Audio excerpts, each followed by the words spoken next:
So the night before the conference, I switched up my whole speech, and I remember walking in and I go, "Hey, I have my PowerPoint." He was like, "Oh yeah, so unfortunately we're not going to be able to like use that PowerPoint." So I really stepped out on stage and like freestyled it because I was like, Wow, that's on the crazy to think about now. and then as I'm walking up, not only can I not use my PowerPoint, but they're like, "Yeah, there's 2,000 students showed up to the conference here." And I was like, "I'm sorry, what?"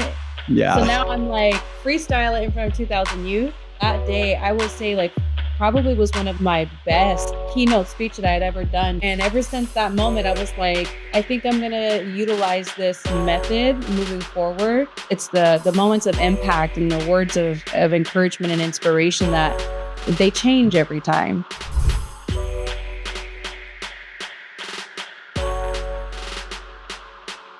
Yo, oh my God. First of all, sis, thanks for dropping in. Real quick, we'll go to a little clip before we do a clip. If you don't mind, just introduce yourself to the people, let them know who you are, your tribe, where you're coming from, and your favorite cereal, real quick. Bonjour, my name is Chef Pyet DeSpain. I don't know why I always say Chef Pyet. My name is Pyet DeSpain, and I'm a member of the Prairie Band Potawatomi Nation tribe. I also have Sac and Fox Nation in my bloodline as well, and I'm Mexican-American. I reside in Los Angeles, California, and favorite cereal, oh my goodness. I'm a little basic, but Raisin Bran. Hey, okay. So first of all, Raisin Bran ain't basic. Raisin Bran is like bullseye. That's like, it does the job. Okay. Raisin Bran is yeah, it does. Man, that's dope because everyone's gonna wonder, like, oh my God, what is she like? Real quick, before we get started, I gotta jump all the way in real fast just to get this kind of like out the way. I know you know you're probably like, okay, that's cool and all, but let me share something with you real quick, and then on the flip side, we'll chop it up. Okay. The person who will be our next level chef. I really, really want this. I still have so much more to give and prove. Congratulations goes to Pyet.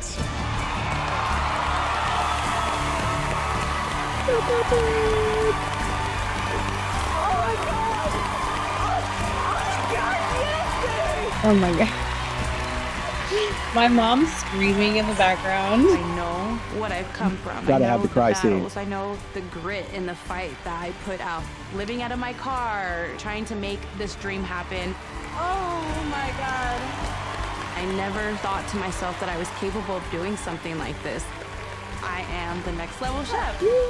Yeah. So first of all, congratulations. I know, it's been a minute, but we're gonna revisit that for a second. We gotta go there for a quick hot second and just kind of like soak in that moment of greatness that you was able to walk in. We saw a reaction there. We heard your mom, and real quick, give us what was that like in the moment? Let's hear from you what that was like.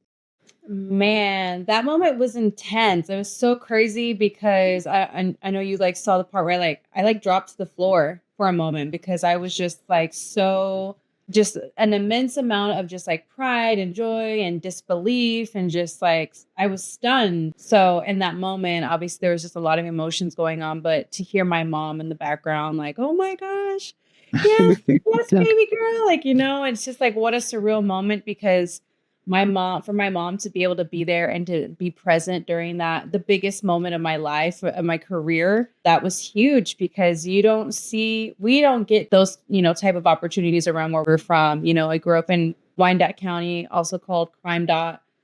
And it was just a place where, you don't see a lot of folks on platforms like that, on stages that big, winning things. And so for my mom to be there, man, that was just like the biggest gift that I could have ever have been given, but also give to my mom as well. That's dope. Thanks for sharing that with us and letting us unpack that moment. So big moments like this, like you said, don't happen all the time. When they do happen, they're called big for a reason.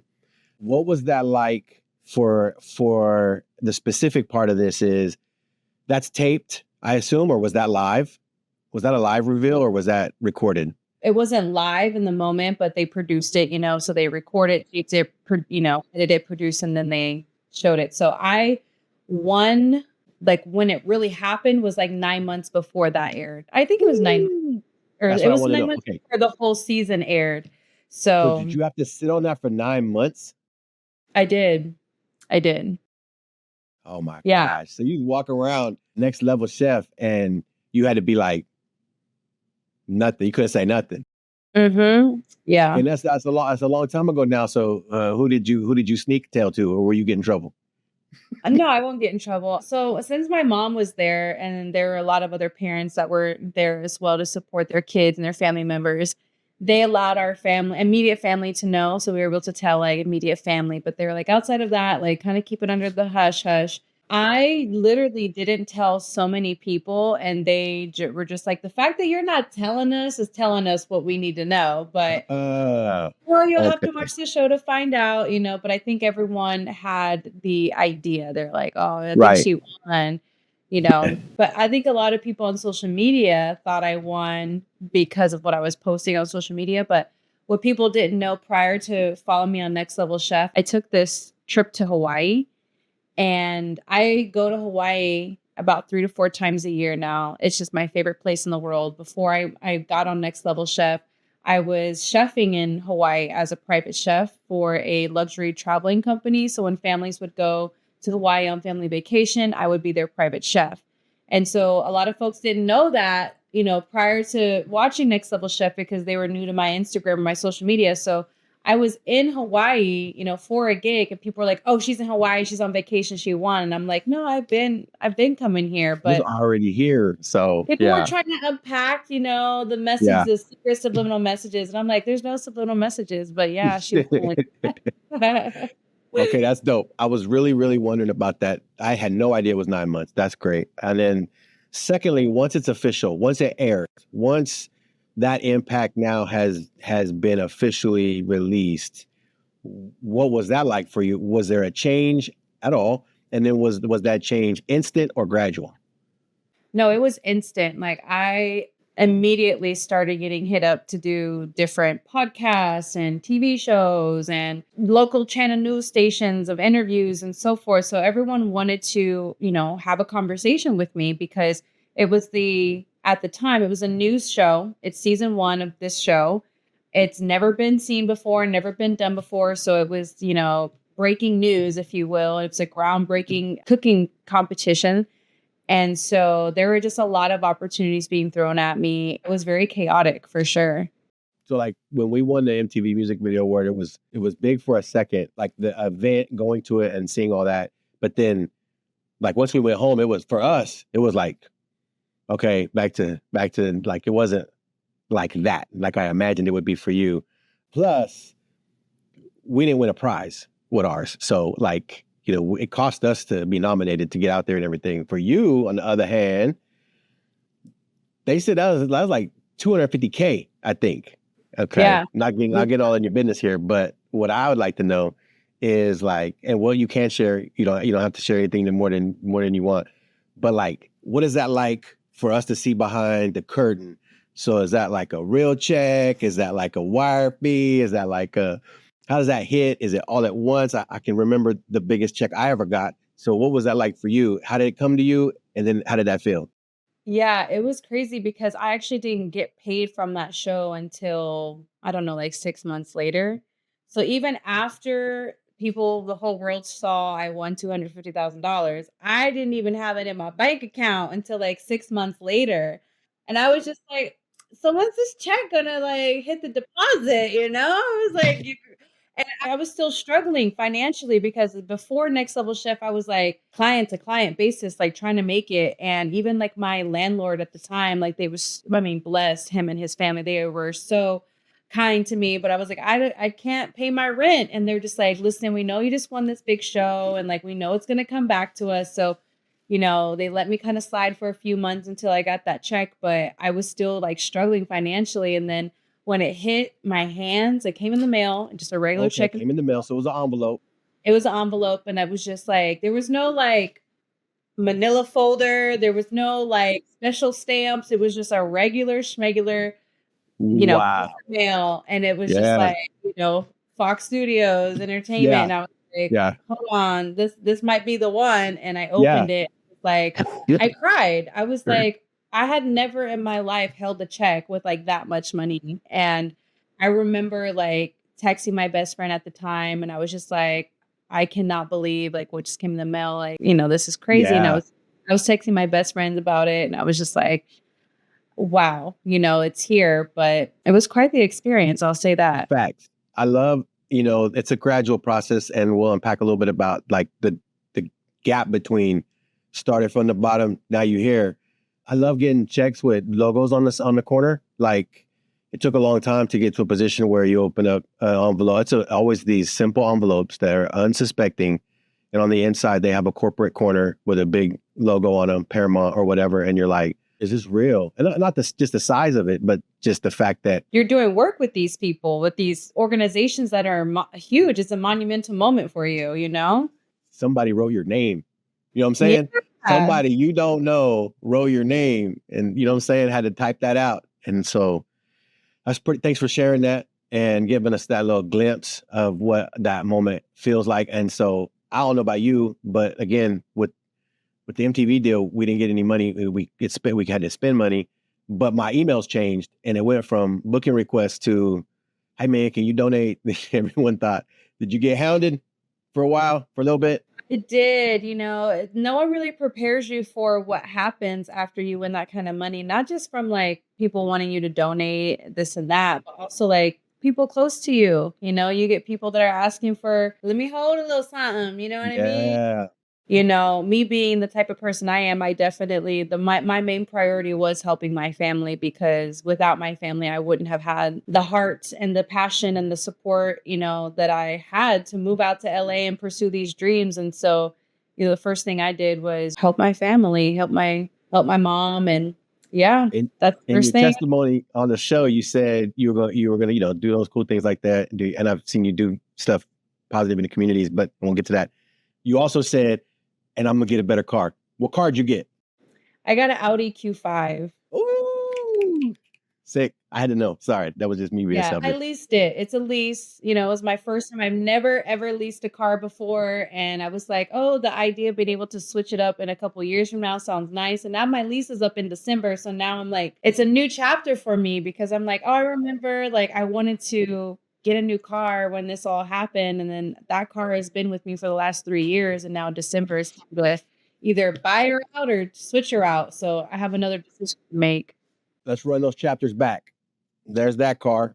I assume leather. I assume feels good. What was the kind of car that you were sleeping in? I had a 2012 Kia Optima, and man, so correction, I wasn't sleeping out of my car, thank goodness. Okay. But I had my trunk full of all my clothes, everything that like I could take with me, like was in the trunk of my car for a year.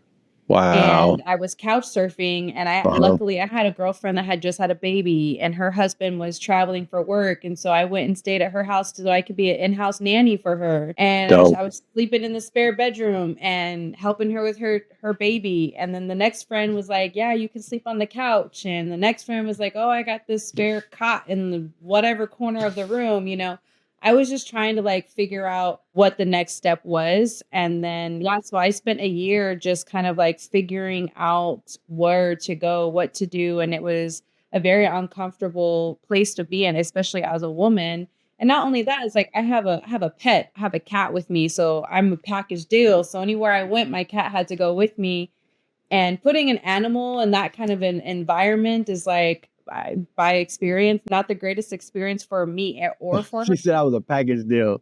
So it was rough, man. It was really rough. But yeah, for a full year that's cat and litter.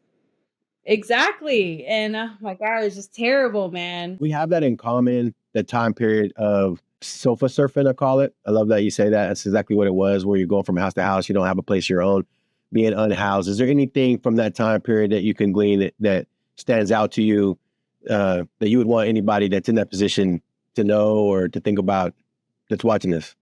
Absolutely. I would say my biggest learning curve during that process was to allow people to help me. I was so, for the longest time, just, a lot of us feel a little disappointed, or maybe we feel like we can't rely on folks, or maybe it's out of embarrassment or shame of our situations. And this was the time in my life where I really had to lean on those kind people that were offering things to me. And when normally I'd be like, no, I'm okay. I'll figure it out. Because I'm so hard-headed, and I do not like asking people for help. And that's obviously something that's deep within my own trauma and my own, internal dialogue and issues that I have with myself. And so I really had to push through those barriers to accept the help and allow those around me to be good friends and take them up on their offers when they were like, oh, come sleep at my house. And although I was very ashamed of the situation I was in, but I thank God every day for those people that lend that generosity to me at that That's moment. dope. Life's a team sport. We gotta let them play their part too, and they help. That's dope.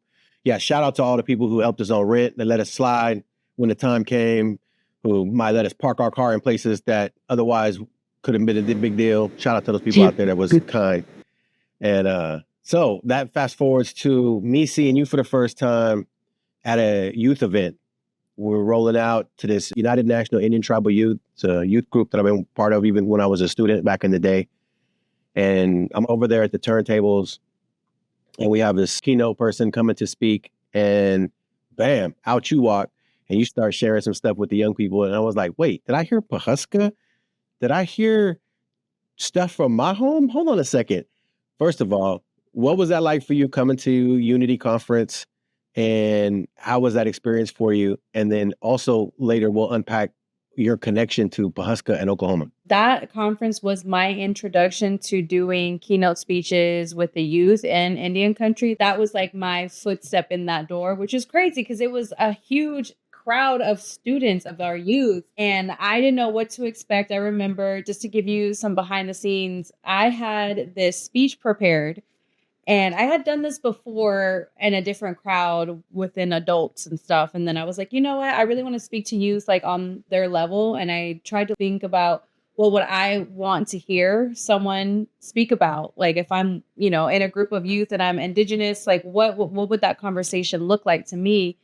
And so I was like, okay, I'm gonna switch it up. So the night before the conference, I switched up my whole speech. And I remember walking in and I go, hey, I have my PowerPoint. Like, I know you were telling me like, bring my laptop with me, whatever. And he was like, oh yeah. So unfortunately, we're not going to be able to like use that PowerPoint because, it takes time to like do all this stuff. And I'm like, wait, they didn't tell 2,500 young me. people. Yeah, it's a huge They didn't tell me shift that. now. I was just like, oh, okay. So that PowerPoint was really going to like lead the way and like allow me to progress in my conversation, let it flow as it should. And so I really stepped out on stage and like freestyled it because I was like, wow, that's crazy to think about now.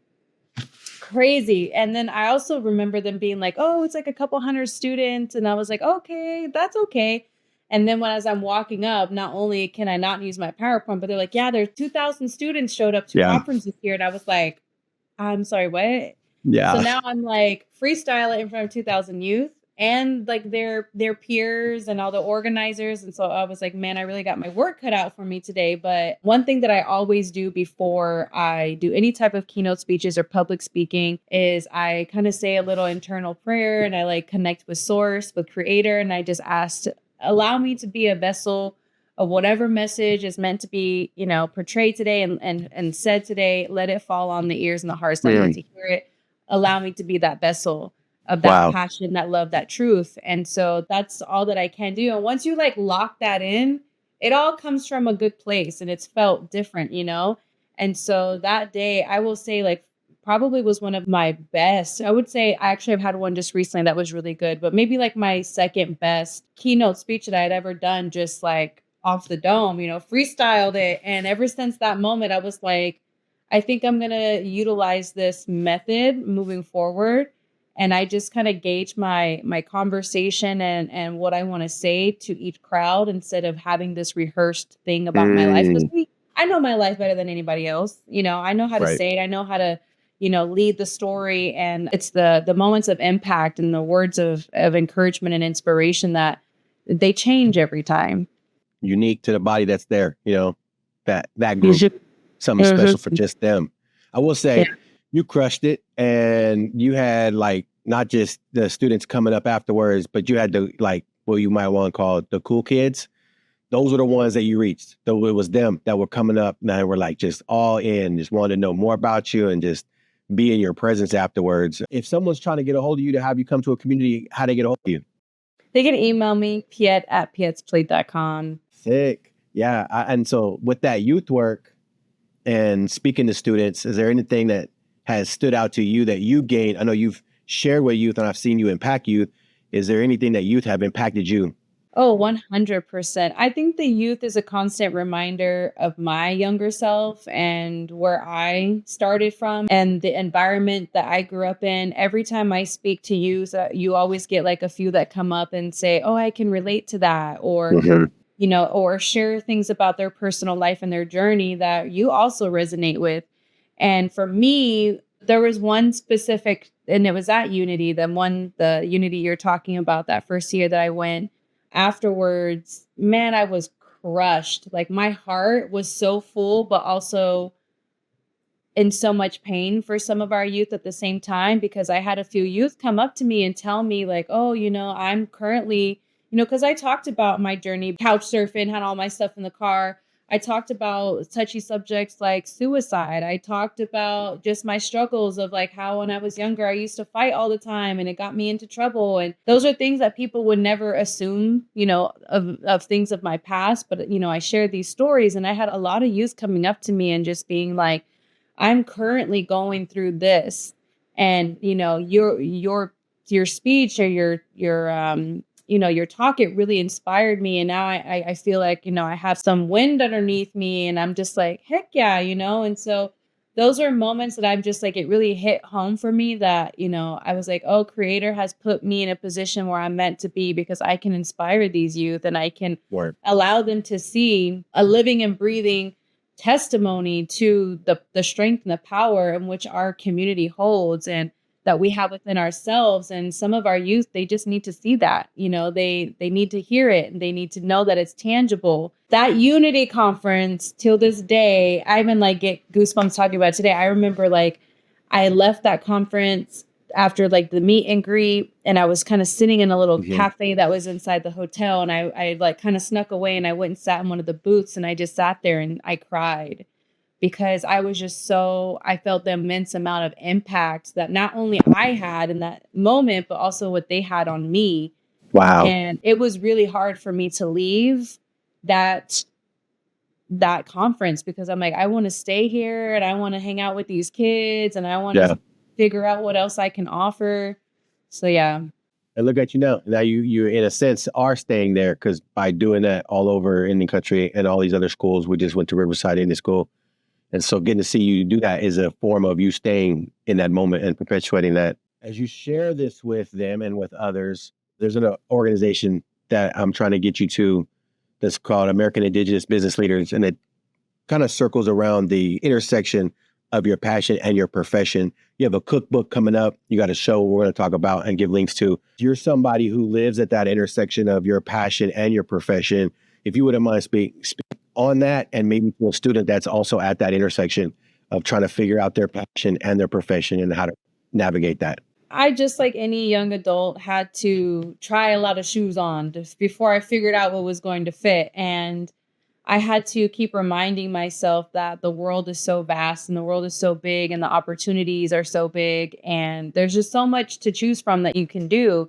And if something's not fitting, then that's okay. You can always try something else out and figure it out. And so instead of getting so gung-ho and stuck on, oh, I wanted to be XYZ, but it's just not working. Or maybe it's not a lucrative business, or you feel like you're getting a burnout. And I was going through all of those emotions. Like I was a bank teller. I worked in the automotive industry. I worked in, what else did I do? I was in retail. I was a receptionist at a senior citizen living facility. I had done all kinds of crazy, not going to say crazy things, but all kinds of jobs trying to figure out what my role was and what fit and what felt suitable and good in my heart and like what I could see myself loving and enjoying spending my time doing. And it wasn't until I went to culinary school that I found that passion. And for me, cooking is something that I can really like focus, and all of the other crazy in the world kind of like falls silent. And it's a place that I call my sanctuary. It's a place where I go to feel rejuvenated, where some people want to go to a spa and like, oh, I'm going to be relaxed and feel rejuvenated. And I'm just going to like, woosah. For me, that's the kitchen. The kitchen is a place that I can just pour all these emotions into, all my focus into, and everything else just gets like blurred out. And when I realized that the kitchen was that for me, I was like, oh, this is it. Like, I have to continue this. I have to see what's on the other side. And that's where I really understood what passion was. Passion was that thing that was always there for me to return to rejuvenate me, to, in a way, be therapy. And it was the place that I could just pour the good, the bad, the ugly, the energy, everything I could just pour into that. And it just made life a little bit better and easier. And so when you find your passion, that thing that like, I can't wait to get up in the morning and do that thing, or I can't wait till I have a little free time to put into this and that one, that thing that you just can't wait to do, that's Yeah. passion, Yeah. Yeah. So That you would do for, if everyone made the same amount of money, you would do that. 100%. And I've had those conversations with myself. If money wasn't an issue or an object, what would you want to be doing? And it was always cooking. Wow. That's dope. I love how you put it as shoes that fit and don't fit. A lot of times we view it as like right or wrong, or maybe even good or bad, or failure and success, as opposed to fit and not fit. That's such a freeing way to see it, that, hey man, I got the freedom to just try stuff. And if it fits, great. If not, no judgment. I can keep it moving. I like the way you put that. So with this cookbook coming out, tell me about this cookbook. When is it due? When is it coming out? How does somebody get it? What should we be looking for? Yeah, so the cookbook is called Rooted in Fire, a celebration of Native and Mexican cuisine. It is being released 11/18, so November 18th this year. You can find a link on my website where there's a lot of different stores and places that you can purchase it. Right now, there's a 15% discount going on until the book is actually launched and released. So it's a 15% off at books.org. It's something that I got a book deal right after Next Level Chef. So this is one of those many opportunities that, came knocking on my door. I had an amazing literary agent that really believed in my story. And she put in overtime, trying to get my book sold to a major publishing company. And it's sold to HarperCollins. And Ooh. HarperCollins has been a really amazing publisher to work with. Trying to put something that's inside of your head and your mind, your spirit, like onto paper and make it look nice and not messy, because obviously like we have like these spider webs in our head, as like, you have this and that and this and this, and it's just like bringing all these things together. It was difficult for me because I'm passionate about so many different topics when it comes to food and when it comes to me expressing myself and my family. And I originally wanted the book to be really educational, and I wanted it to be more of like a guide of Indigenous foods and the journey that I was on, and less about myself and my personal story. And the more that I wrote and sending these outlines out to the publishing company, the editors were like, Pyet, we love all of this. This is so great and educational, amazing. But we need to hear more from the author. We need to hear more about you and your story. Like, this is your first cookbook, and allow this book to be an introduction to yourself, to the world. That's the part that I struggled with, because some of us we struggle with telling our truths and telling our story. Sometimes that's hard, because being a multicultural person and someone that didn't quite fit in and didn't feel home this place and didn't feel at home at that place. And there's just like this modge podge of different, cultural practices. Yeah. I was just like, oh my gosh, what are people going to think, because I'm known as this Native American chef, but like, I don't have all the knowledge. I didn't grow up on my res. I grew up in Pahuska, with my grandma. And also I grew up in Kansas City. And it's just like, wow, what is Indian country going to think of my story? But the more that I was able to really tell it, I was just like kind of coming to terms with like, this is just me. This is the reality of Indian country. There are a lot of mixed kids in our communities that also need to feel like, hey, it's okay to embrace all of you. Yeah. And that's where Rooted in Fire, the name came from, because I talk about that fire that I have inside, and that fire that kind of used to get me in trouble, and the fire that led me into culinary school, and the fire that was displayed quite literally on Next Level Chef. So a few things got burnt, but at the end of the day, I had to do what I had to do. And I really had to draw from that inspiration, which is my upbringing, my cultural heritage. So that is really what the book represents, is all of my journey and my story. And I'm also really excited about the fact that there's some Potawatomi language in there too. Oh, dope. I was in my head, I was DJing, and as you were finishing up, you were going to walk off to This Girl's on Fire. Well, cool. Hey, I like that. Yeah, that was That's my right. official theme song. Dope. So you have a show also in production. I see your little studio, and it's looking fresh. By the way, I seen some clips. I was like, "Ooh, they're doing that for real. What is going on with that?" Yeah, so we built a little YouTube studio. It's not just for YouTube, it's just social media. And I'm just producing high quality videos and content for social media and for my websites and so forth. The content is based around Indigenous cuisine, where I, get to continue that educational aspect of what the things that I'm passionate about and just describe what things look and taste like, and just educate the world on what Indigenous foods are of the Americas, and make really cool, fun recipes and bring the audience into quote unquote my kitchen. That's called Pyet's Plate on YouTube. And I also have a social media account for Pyet's Plate as well. And I also have another show that's actually being produced and streamed on PBS's digital platform this fall, and that's called Spirit Plate. So that's also coming out, and I'm really excited about that. We're going to 6 different tribal nations and exploring the Indigenous foodways of those communities. Let's go. That's what I'm talking about. Now, you said something at Riverside that I want to touch on before we're out of here. You said, "Don't let them tokenize you." I thought that was like, ooh, what'd she say? Don't let them tokenize you. What's an example of what that means? An example of where you've had to, in this success journey and in this visibility, you've not allowed yourself to be tokenized in the process.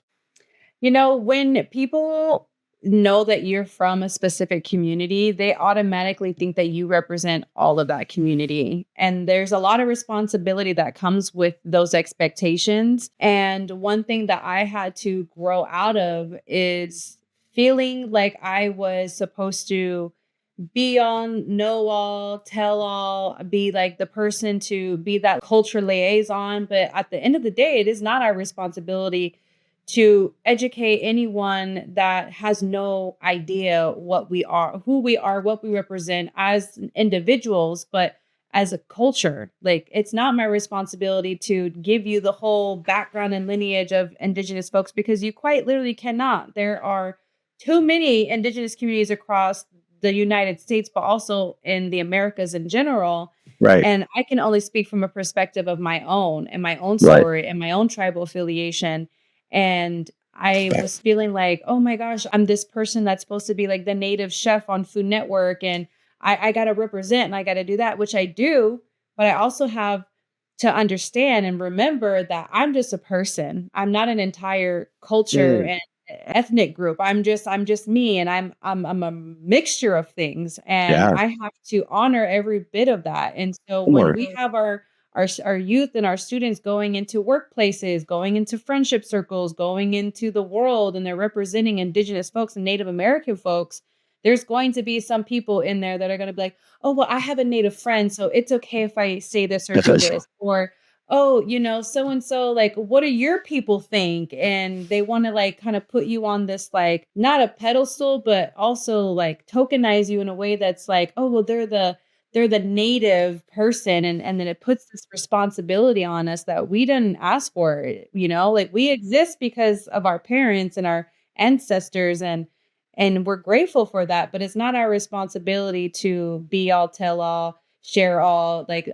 that's not our role. Our role is to be happy human beings and be good people in the world, but it's not to educate every Jack and Jill that comes across asking us for all this information. Beautiful. Yes. And I feel that pressure. And I saw the youth, when you said that, to kind of get their shoulders back, to have the freedom to not have to carry the answers of the world. They could just be themselves and just speak from the purity of their own story and know that that's what they're the expert of, is that. And that's all that they have to master. Last but not least here, before we bounce, you also shared something that was pretty powerful about manifesting. And I saw the youth really engage in that. And if you want to share a little bit about that principle for anybody, I might want to pick that up, what that is and how that works for you. I'll share a story that just happened recently. I had Sean Sherman at my house 2 nights ago, and I got to cook dinner. We were just chill environment, and I was just, like, so shy, even though, like, I've been around Sean a few times, but, like, I was just so shy to even, like, geek out with him because I was like, "Oh, I don't want him to think I'm a weirdo and, like, he'll never come back to my house," you know? And so I was telling my fiancé, Eric, I was like, "You know what's crazy is I made this vision board when I moved to LA, and I got really serious about my goals, and I was starting this journey on focusing on my cultural heritage, within the food space and really representing myself on the plate. And I had a picture of Sean Sherman. I came across this article where I read all about Sean's journey and the work that he was doing. And he had just won a James Beard Award for his cookbook. He had just got Restaurant of the Year from James Beard, like Restaurant in America, I think it was, Best Restaurant in America.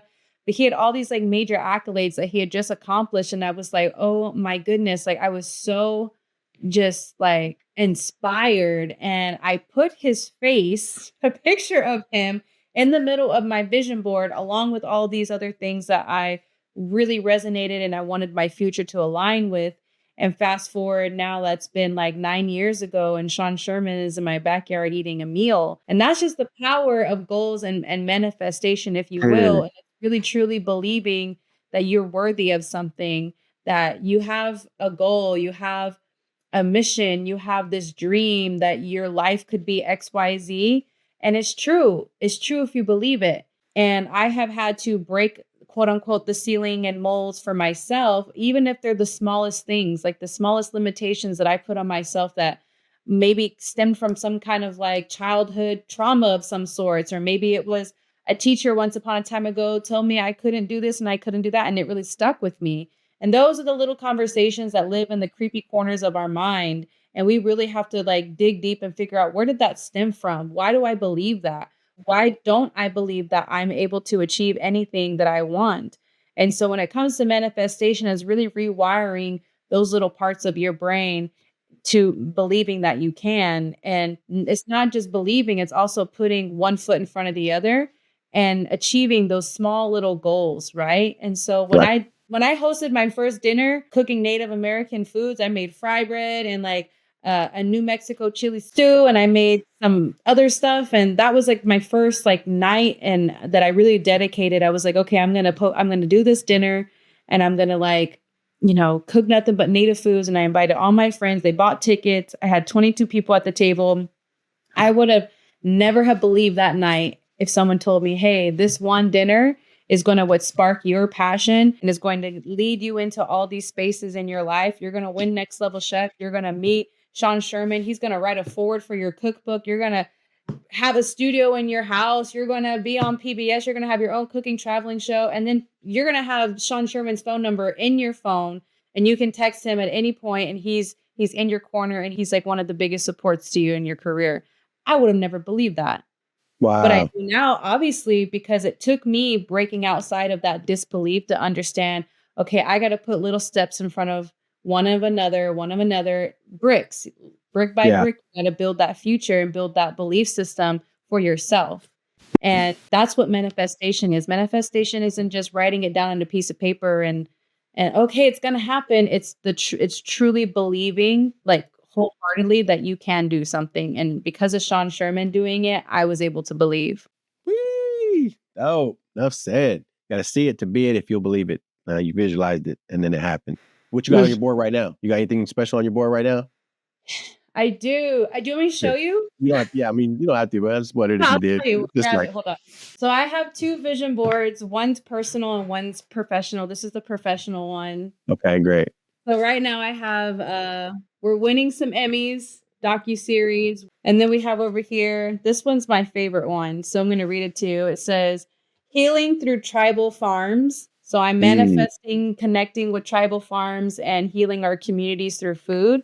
But it oof. says, we are remembering one of the most beautiful things about regenerative food movement is that it restores connections that have been lost to nature's abundance, our farmers, our ranchers, local economy, native plants, and the world beneath our feet.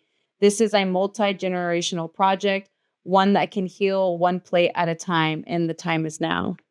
Well, Oh, that's on my vision board. tribal farms, healing through tribal farms, and healing our community through our foods. Let's go. Appreciate you sharing that. And you Yeah. share that. Will now have an applicable step they can do to help reach their goals. Take that dream, take the goal, and now it's achievable. Anything else on your heart before we close? I just want to say thank you for inviting me on to your podcast. You know, you've been a really good, amazing support system, not just to myself and Eric, but a good friend. And we're so lucky to have you as our friend in our life. And, you know, we're always here for you. And I'm excited for what this podcast is going to do for our community. Let's go. We just want to build community, and we're the most connected and disconnected at the same time. So that's what this is for. Good people doing good stuff. Put it out there for people to put it on the buffet line and let them eat it if they want it. So thank you for being here. Yeah, I'm not just a fan, I'm a friend, and I'm so excited that you would be willing to sit down with me. And we can't wait to see what else is happening out there with you in the future. And so thanks for coming. And as for the rest of y'all, we'll see y'all on the next